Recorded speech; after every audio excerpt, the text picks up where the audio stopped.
Krishna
आमाका गर्भबाट जन्म लिने बेलामा महिना आइपुग्यो, भाद्र महिना, ऋतु आइपुग्यो वर्षा ऋतु, भदौको महिना अत्यन्त पावन महिना, कृष्ण पक्ष। किनभने भगवान कृष्णै भएर जन्म लिनुपर्ने भएकाले पक्ष पनि कृष्ण लिनुभयो। अनि अष्टमी तिथि हेरिबक्स यस्ता हामीलाई कतै कतै केही काम थाहा नगर्दाखेरि 8-12 पर्यो मिल्दैन कि क्या हो भन्छौँ नि। अष्टमी 8औं तिथि त भगवानले जन्म लिएको तिथि, तिथि पुण्य तिथि। 12 भनेको सूर्य द्वादशादित्य भगवान परमात्मा अष्टमी तिथि। अष्टमी तिथिमा किन एक पक्षमा जन्ममा 15वटा तिथि, 15वटा तिथिको बीचको तिथि भनेको अष्टमी। पहिलीबाट गन्दै जानुस् अगाडिपट्टि 7वटा प्रतिपदा, द्वितीय, तृतीय, चतुर्थी, पञ्चमी, षष्ठी, सप्तमी। बीचमा भगवान कृष्ण जन्म भएको तिथि अष्टमी, पछाडिपट्टि फेरि 7 नवमी, दशमी, एकादशी, द्वादशी, त्रयोदशी, चतुर्दशी, औँसी। बीचको तिथि अष्टमी तिथि। अनि बुधबार एक हप्तामा जम्मा कतिवटा बार? कतिवटा? कति रे? यता पनि 7 हुन्छ। म यता चाहिँ 8 हुन्छ कि भन्नु सोधिहाल्नु भन्नु। जम्मा 7 बार हो नि। 7 बारको बीचको बार भनेको के हो? बुधबार हो नि। अगाडिपट्टि 3वटा बार, आइतबार, सोमबार, मङ्गलबार। पछाडिपट्टि 3वटा बार, बिहिबार, शुक्रबार, शनिबार। बीचको बार भनेको बुधबार, परमात्मा भगवान श्री हरिले जन्म लिएको बार। अनि रातको मध्य भागमा कस्तो भयो त्यो बेलामा? भगवान परमात्मा जन्म लिने बेलामा आज दिशा प्रसेदुर गगनम निर्मलो डुगडोदयम मयि मंगल भूइष्ट पुर प्रजाकराम। प्रभु सारातिर दिशा हेरिरहेको छ। कस्तो आनन्द छ। आज हामीले बिहान पनि अनुभव गर्यौं। भगवान कृष्ण जन्म हुने दिन भएर होला सारातिर दिशा खुलेको थियो त्यो बेलामा पनि। आज पनि हेरिरहेको छ। हिजो त्यस्तो, आज भगवान परमात्माको आगमन हुने दिन प्रकृतिले पनि कति सुन्दर छटा देखाउनु भएको छ। हिजोसम्म त्यस्तो अन्धकार, सारातिर धुवा धुलो। आज परमात्मा भगवान श्री हरिको जन्म हुने रातमा यसै गरी खुल्यो। किन? भदौ महिनामा त बादल कुहिरो सारा कुरा हुनुपर्ने नि। मध्य रातमा पनि छ्याङ्ग भएर बादल आज काहीँ पनि छैन। पवित्र हुन लाग्यो। नद्य प्रसन्न सलिला हृदा जलरुआश्रिया द्विजाली कुल सन्नादस्तबका वनराजय। भगवान परमात्मा जन्म हुने बेलामा नदीहरू पनि खुसी भएर हाँस्दै हाँस्दै बहनुहुन्थ्यो रे। नदीलाई उमेर आउँछ नि कहिले? श्रावण भाद्र मेलामा नि। तर यो वर्षबाट त असोजमा पनि उमेरै आयो हैन? तर श्रावण भाद्र महिना भनेको चाहिँ नदीको उमेरको बेला हो। तरुणी बनेर अनि सारातिर ढुङ्गा बुढा लडाउँदै लिएर जान लागिन्। अनि त्यो फत्कँदै फत्कँदै भेलबाडी आएको भनेको नदी पनि हाँस्दै थिइन् रे त्यतिखेर। भगवान कृष्णलाई स्वागत गर्दै थिइन्। बबौ वायु सुख स्पर्श पुण्य गन्ध बह शुचि अग्नय सती जाति नाम सन्तास्तत्र समिन्दिता। परमात्मा हावा पनि अहिले चलेको जस्तै चलेको थियो रे त्यतिखेर। भगवान परमात्मा जन्म हुने रातमा किन ती बर पिपल सारा ध्वजा पताकाहरू यत्र तत्र गरेर हल्लिँदाखेरि भगवानलाई स्वागत गरेको जस्तो। छिटो जन्म पर्यो प्रभु, छिटो जन्म लिनु पर्यो भनेर प्रकृतिले पनि स्वागत गर्दै हुनुहुन्थ्यो परमात्मा भगवान श्री हरिलाई। मन्दम मन्दम जलधरा जगरजुर सागरम। भदौ महिनाको पानी कस्तो? मन्द मन्द झम झम झम पानी वर्षा मध्यरातमा भदौको महिना। भगवान परमात्मा आज आमाका पेटबाट जब आमालाई प्रसुति पीडा हुन लाग्यो, सुत्केरी व्यथा हुन लाग्यो नि। अब भगवान त कसैले थाहा नपाउने गरी कंसले त वहाँ सिपाहीहरूलाई तयारी गरेर राखेको छ। हे सिपाही हो, राम्रोसँग त्यहाँ आफ्नो रखबारी गर्नु, ड्युटी गर्नु। देवकीको गर्भ जन्माएर चाहिँ हुर्काउलान्, अन्त लगेर उम्काउलान् राखेको थियो नि। तर भगवान परमात्मा आमाका गर्भबाट जब प्रसुति व्यथा लाग्न लाग्यो, पीडा हुन लागेको थियो, ती ढोकाहरू आफसे आफ खुल्न लागे, ताराहरू खुल्न लागे, हातका हत्कडी आफै भुइँमा झर्न लागे, पाउमा लगाएका नीलकडी आफै भुइँमा झर्न लागे। पाले सिपाहीहरू मस्त निन्द्रामा भुल्न लागे। परमात्मा भगवान श्री हरि आज पाले सिपाहीहरू पनि मस्त निन्द्रामा त्यतिकै हुन लागे। अनि यतापट्टि परमात्मा भगवान श्री हरि कसैले पत्तै पाएन भगवान श्री हरि अब आगमन हुँदैछ भन्ने कुरा। अनि भगवान परमात्मा जन्म हुने बेलामा नि मध्यरात भइसक्यो, सूर्य नै अस्त हुनुहुन्न। सुनिबक्सियोस् त, मध्यरात भइसक्यो, सूर्य नै अस्ताउँदैन। चन्द्रमा पूर्ण चन्द्रमाले दर्शन दिनुभयो। आदि चन्द्रमा हुनुपर्ने हो नि, तर अष्टमी तिथि भए पनि पूर्ण पूर्णिमाको जस्तो पूर्ण तिथि हुन लाग्यो। रजन परमात्मा भगवान कृष्णले उहीबाट गाली गर्नुभएको छ, हे सूर्य तिम्रो वंशमा म रामचन्द्र अवतार धारण गरेर अस्ति नै सूर्यवंशी भएर जन्मिसकेको छु, अहिले तिमी अस्त हुनु पर्यो, म चन्द्रवंशी भएर। भगवानको आनन्द कन्द भगवानको कृष्णचन्द्र भगवानको मलाई लगेर त्यो नन्द यशोदाको घरमा लगेर उहाँ लगेर छोडिदिनुहोस्। ती यशोदाले जन्माएकी बालिका ल्याएर मेरो आमाको काखमा दिनुहोस्, तत्त्व म मिलाउला भनेर भगवान कृष्णले भन्न लाग्नु। बोक्नुहोस् पिता, मलाई लिएर जानुहोस् नन्द यशोदाको घरमा। पिताजी वसुदेवले तुरन्त टोकरी ठिक पार लाग्नु। भगवान परमात्मालाई लगेर त्यही टोकरीभित्र हाल्नुभयो। अब भगवान श्री हरि आमासँग विदा भएर त्यो मध्यरातमा जन्मिएर आफ्नै आमाको काख नपाएर अर्काकी आमाको घरमा गएर हुर्किनु पर्यो भनेर आमासँग विदा हुन लाग्नुभयो। लौ त आमा धैर्य गर्नुहोस्, भाग्य मेरो पनि रहेनछ हजुरको काखमा हुर्किने, हजुरले पनि सन्तान काखमा राखेर हुर्काउने भाग्य रहेनछ। अहिले म लागे जुन दिन 11 वर्ष मेरो उमेर होला, त्यही 11 वर्ष पश्चात आएर यो पापी कंसलाई मारौला, हजुरहरूलाई कारागारबाट उद्धार गरेर अनि काखमा बसेर हजुरको स्तनपान गराउला। 11 वर्षसम्म चाहिँ म अर्काको घरमा गएँ है आमा, म उहीँ गएर म लुकेर बस्छु, पापी कंसले थाहा नपाओस्। हजुरहरू चाहिँ 11 वर्षसम्म कारागारमै बस्न लेखेको रहेछ, दुःख नमान्नुहोस्। अहिले म लागे है आमा भन्दा मध्यरातमा जन्माएको भगवान परमात्मा कृष्णले बिदा माग्दाखेरि आमा रुन लाग्नुभयो। बाहिर सिपाहीहरू बिउछन् भन्दा आमा नरुनुहोस्, पापीहरूले थाहा पाउँछन्, अहिले कंसले थाहा पाउँछ भन्दा ढोका आफै खोल्यो। वसुदेवले भगवान कृष्णलाई लिएर बाहिर निस्किनु भयो। बाहिर त झमझम पानी परिराखेको छ। भगवान परमात्मालाई त्यो जलले भिजाउँछ भनेर शेषनाग गएर फणा फिजाएर आफ्नो छाता बनाइदिन लाग्नुभयो। भगवान कृष्णलाई माथिबाट छाता बन्यो। अब मन्द मन्द पानीका साथमा वसुदेव आफ्नो छोरो भगवान कृष्णलाई नन्द र यशोदाको घरमा ब्रजभूमिमा पुर्याउन हिँड्नुभयो। बीच बाटोमा जाँदाखेरि त यमुना नदी दुईपट्टिका पाउमा गोडामा समात्र तलपट्टि चाहिँ शिर बनायो अनि झुन्ड्याएर बाहिर लिएर आउन लाग्यो।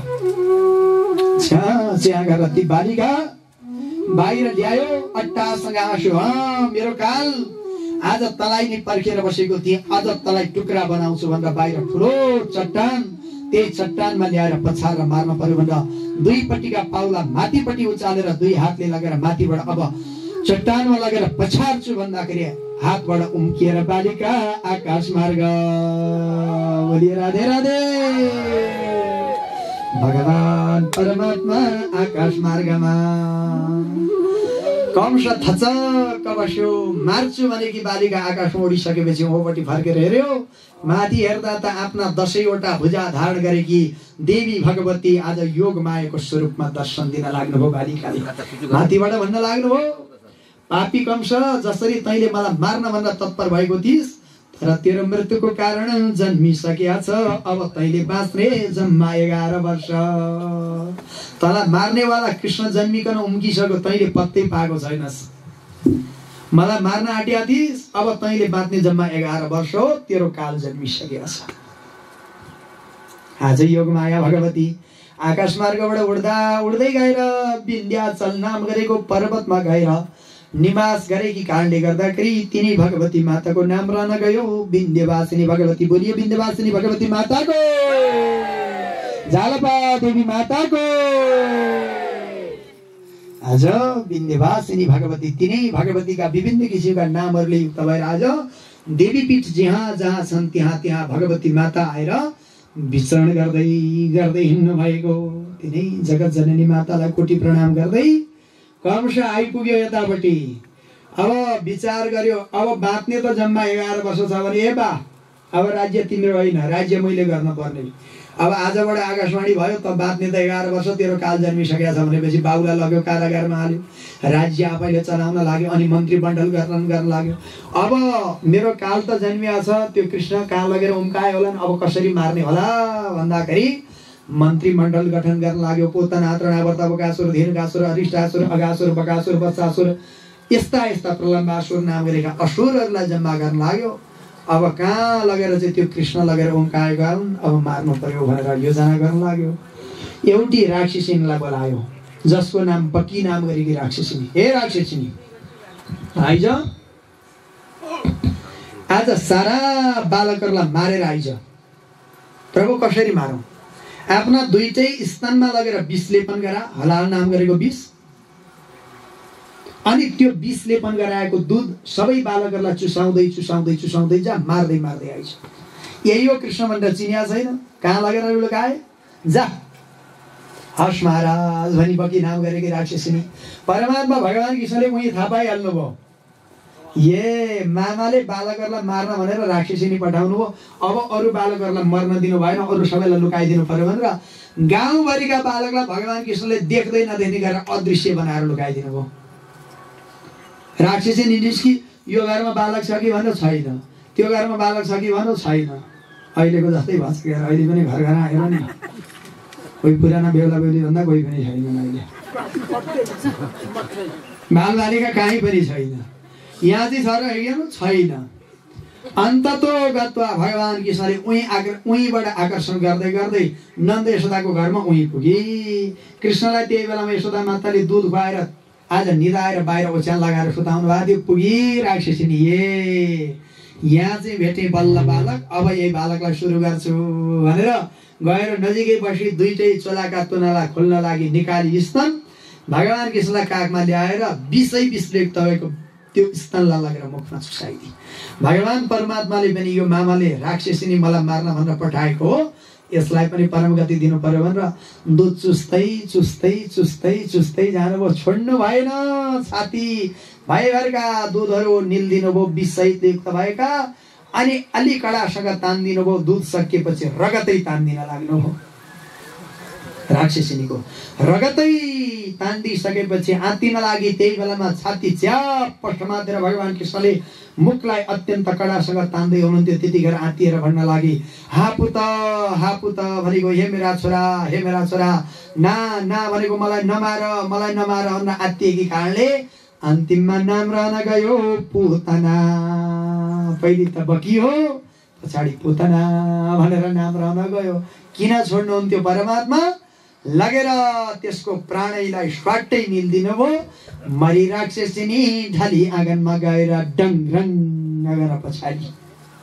मलाई लाग्छ भने यो राक्षसिनी कहाँबाट आइ त भन्दा मामाले मलाई मार्न भनेर पठाएर चाहिँ उहाँ कंसले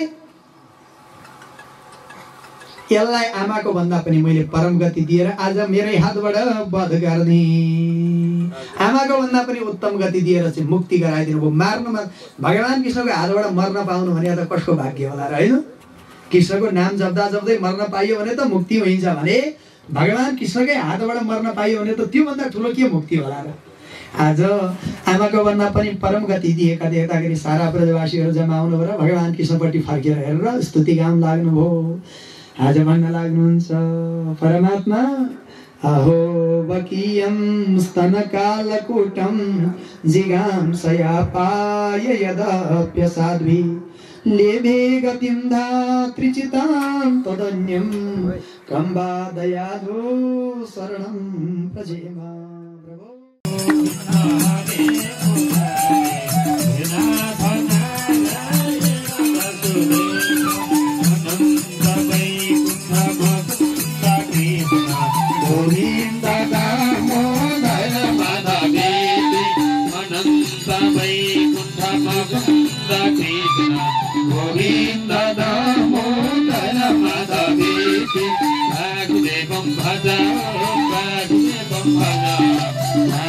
Bhaja, Vasudevambaja, भज वासुदेवं भज वासुदेवं भज वासुदेवं कृष्ण वासुदेवाय हरे परमात्मने प्रणतक्लेशनाशाय गोविन्दाय नमो नमः ताली बजेको नाशाय गोविन्दाय नमो नमः श्री कृष्ण गोविन्द हरे मुरारे हे नाथ नारायण वासुदेवं वासुदेवं भज वासुदेवं भज वासुदेवं भज वासुदेवं भज भज वासुदेवं भज वासुदेवं भज वासुदेवं भज वासुदेवं कृष्ण वासुदेवाय हरे परमात्मने प्रणतक्लेशनाशाय गोविन्दाय नमो नमः प्रणतक्लेशनाशाय कृष्णभक्तिमनाय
बसौँ अब केही बेर हाम्रो कथा हुनेछ तत्पश्चात हामीले मध्याहको समय लिनेछौँ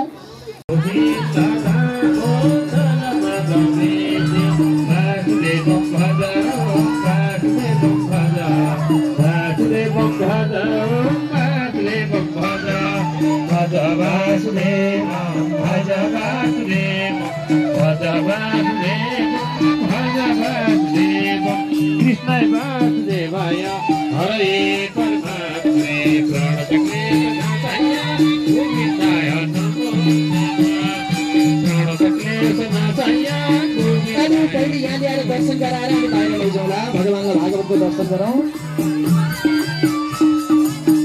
आँखामा अबिरहरू पर्छ पूजा गर्दा जुगाएर गर्नुपर्छ सानो भगवान कृष्ण हुनुहुन्छ है अहिले त्यहीँ आउनुहुन्छ धैर्य गरेर बसौँ त्यहीँ बसिराखौँ अहिले त्यहीँ आउनुहुन्छ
छातीमा टाँसेर राख्न मन छ छातीमा टाँसेर राख्न मन छ छातीमा टाँसेर भक्त पुरे मिठो बाक्लो आए कृष्ण बाँसुरी बजाउँदै भक्त पुरे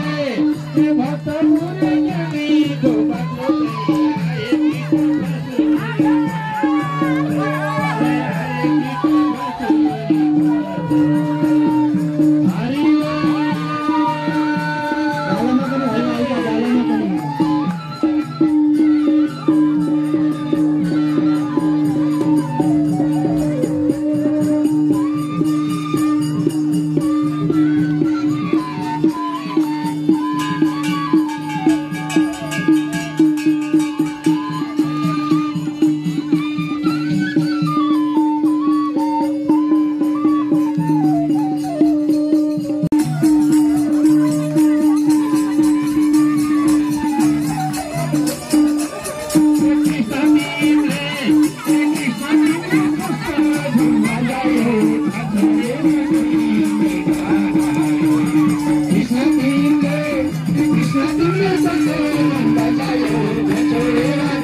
भक्तपुरे के मिठो बाक्लै आए कृष्ण बाँसुरी बजाउँदै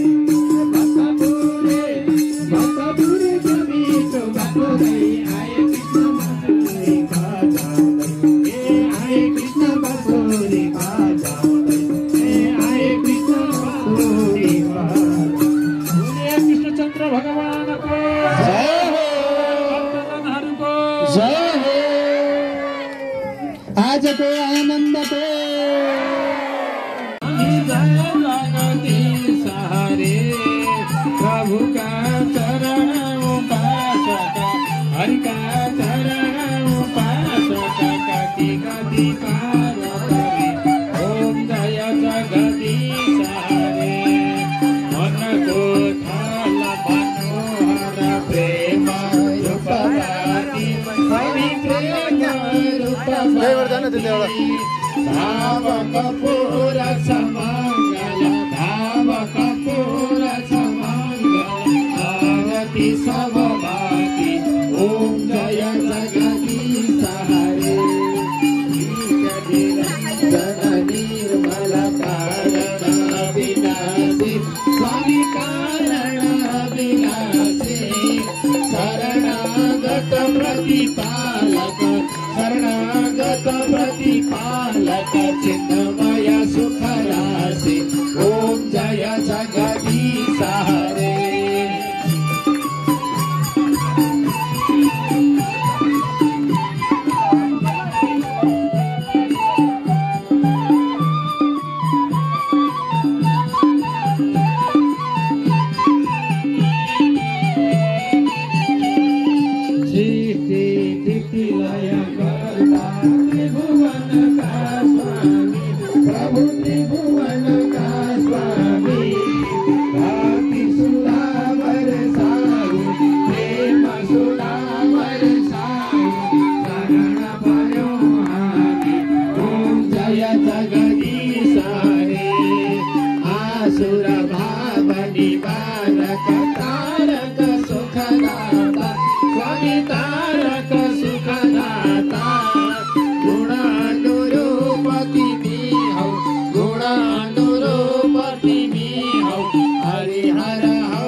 करुणा मूर्ति हरि ओम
Bye.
कृष्ण कालेले हामीलाई रुवायो बंसी वालाले कृष्ण कालेले हामीलाई रुवायो बंसी वालाले गोपीजीलाई छम्पामी नचाउने कहिले रुनी कहिले त हँसाउने कृष्ण कालेले कृष्ण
कालेले हामीलाई रुवायो बंसी वालाले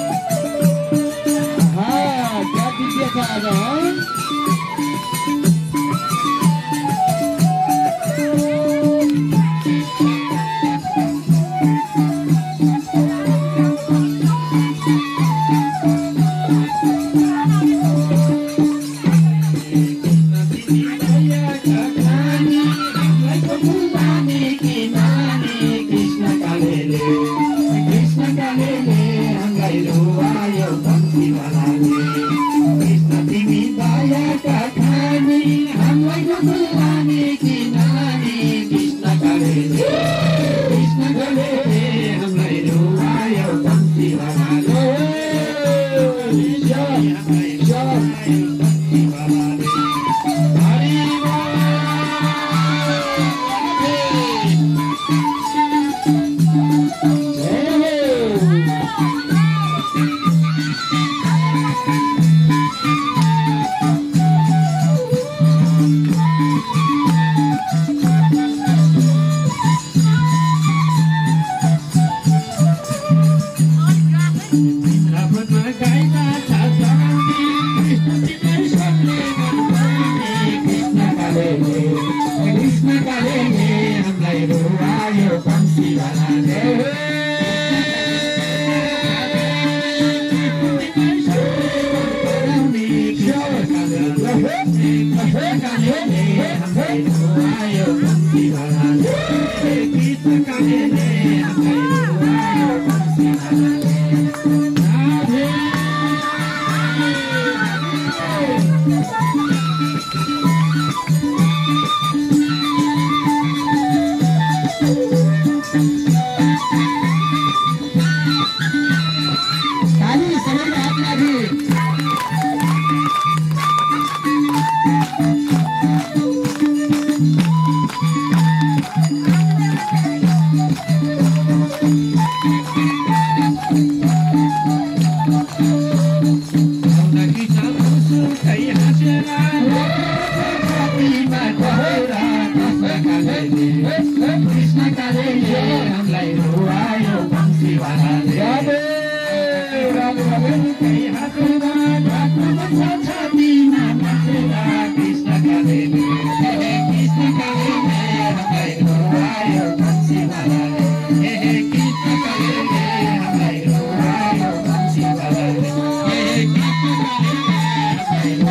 आत्मा शनि प्रजा शनि पशु शनि लोक शन्य भय शनि अग्नि प्रजा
Narayana, Narayana, Narayana, Narayana.